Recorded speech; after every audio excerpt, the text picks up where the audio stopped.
आप सब कैसे हैं? आज जो काम होने वाला है वो गैस कटिंग का काम होने वाला है। तो हम जानेंगे कि गैस कटिंग क्या होता है और गैस कटिंग से काम करने के दौरान क्या क्या खतरा हो सकता है और जो खतरा होगा उससे बचने के लिए क्या क्या प्रिकॉशन होगा वो हम आज जानेंगे। तो सबसे पहले आते हैं कि गैस कटिंग से काम होने वाला है। तो गैस कटिंग होता क्या है? तो गैस कटिंग एक प्रक्रिया होता है जिसमें हम ऑक्सीजन और कंबस्टिबल गैस से किसी मेटल को काटते हैं, उसे हम गैस कटिंग कहते हैं। ठीक, इसमें गैस कटिंग के काम करते समय इसमें क्या क्या खतरा होता है उसके बारे में हम जानेंगे। सबसे पहले तो होता है फायर, आग लगता है। ठीक, हॉट वर्क का जब भी काम करेंगे तो आग लगने का संभावना है, यानी कि वहाँ पे जितने भी कंबस्टिबल मटेरियल है या फिर अगर कोई व्यक्ति जा रहा है या फिर जो हम लोग कपड़े पहने हैं, अगर गैस कटिंग का काम कर रहे हैं तो उसमें से जो स्पार्क निकलते हैं, छींटे निकलते हैं, उससे आग पकड़ सकता है।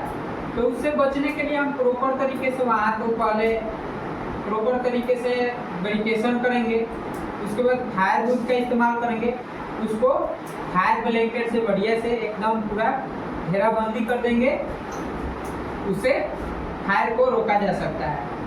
और उसके बाद हो सकता है एक्सप्लोजन।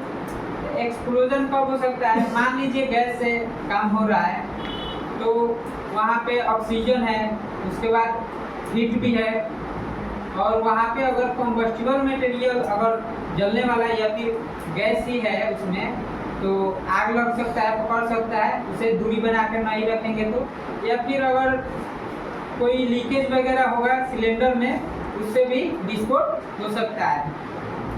तो सबसे पहले तो हम इसका काम करेंगे गैस कटिंग का। तो सिलेंडर का सबसे पहले लीकेज हम पहले उसको इंस्पेक्शन कर लेंगे बढ़िया से कि कोई डैमेज वेमेज ना हो, और जो भी इसमें होज कनेक्ट है उसको सही से देख लेंगे कि कहीं पे कनेक्ट के जगह पे लीकेज वगैरह ना हो, उससे हम खतरे को रोक सकते हैं।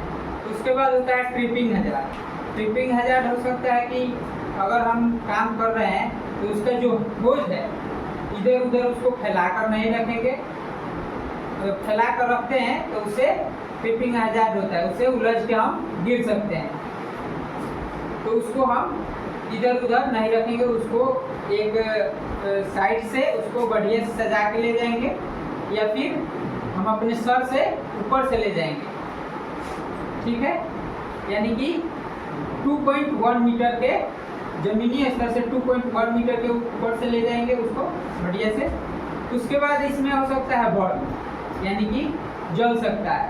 तो ये दो तरीके से जलता है, एक तो डायरेक्ट और एक इनडायरेक्ट। डायरेक्ट है कि सीधे हम इसके संपर्क में आ सकते हैं, उससे हमें डायरेक्ट जल सकता है, हाथ जल सकता है, पैर जल सकता है या फिर शरीर का कोई भी अंग जल सकता है। और इनडायरेक्ट हो गया कि अगर हम दूरी पर भी बैठे हैं तो उसमें से जो भी छींटा निकलता है वो पड़ सकता है, उससे इनडायरेक्ट बर्न हो सकता है। और इस जो खतरा हो सकता है, जैसे मान लीजिए गैस से काम कर रहे हैं, अगर गैस को हम सीधा नहीं रखते हैं, इसको लेटा कर रखते हैं तो इससे भी खतरा हो सकता है। मान लीजिए लेटा कर रखे हैं, अगर कोई लीकेज वगैरह आ गया सिलेंडर में तो वो प्रेशर से एकदम भागेगा। अगर प्रेशर से भागेगा और जो भी आसपास में मटेरियल या फिर कोई पर्सन होगा तो उसे खतरा पहुंच सकता है। तो हम जब भी सिलेंडर को रखेंगे उसको वर्टिकल के रूप में रखेंगे, यानी सीधे रखेंगे। अगर उसमें लीकेज वगैरह भी आएगा, प्रेशर मारेगा तो जमीन से उसको ज़्यादा मतलब कि इधर उधर भागने का चांस कम रहता है। उसके बाद यहाँ पे अगर कहीं भी हम इसको ट्रांसपोर्ट करते हैं सिलेंडर को, तो इसका उपयोग हम ट्रॉली का उपयोग करेंगे ट्रांसपोर्ट करने के लिए। और ट्रॉली में जब इसको हम ट्रांसपोर्ट करेंगे तो उसे चैन या रस्सा से मजबूत इस चीज़ से बांध कर रखेंगे, उसके बाद ही इसको ट्रांसपोर्ट करेंगे। और जहाँ पे भी गैस सिलेंडर रखा हुआ है वहाँ पे हम इसको सीधे हीट के संपर्क में नहीं रखेंगे या फिर सनलाइट सीधे डायरेक्ट एकदम सनलाइट से डायरेक्ट संपर्क में नहीं रखेंगे इसको। अगर रखे हैं तो उसको दूरी बना के रखेंगे कहीं सेपरेट जगह पे, या फिर उस पर कोई कंबल वगैरह कोई ब्लैंकेट उस पर डाल देंगे। और अगर खाली सिलेंडर और भरा हुआ सिलेंडर या फिर कोई ज्वलनशील सिलेंडर और ऑक्सीजन का सिलेंडर जो भी एक साथ रखा है हुआ है उसे एक साथ नहीं रखेंगे, सबको अलग अलग सेपरेट जगह पे रखेंगे। ओके, थैंक्स, आप लोग को समझ में आ गया होगा।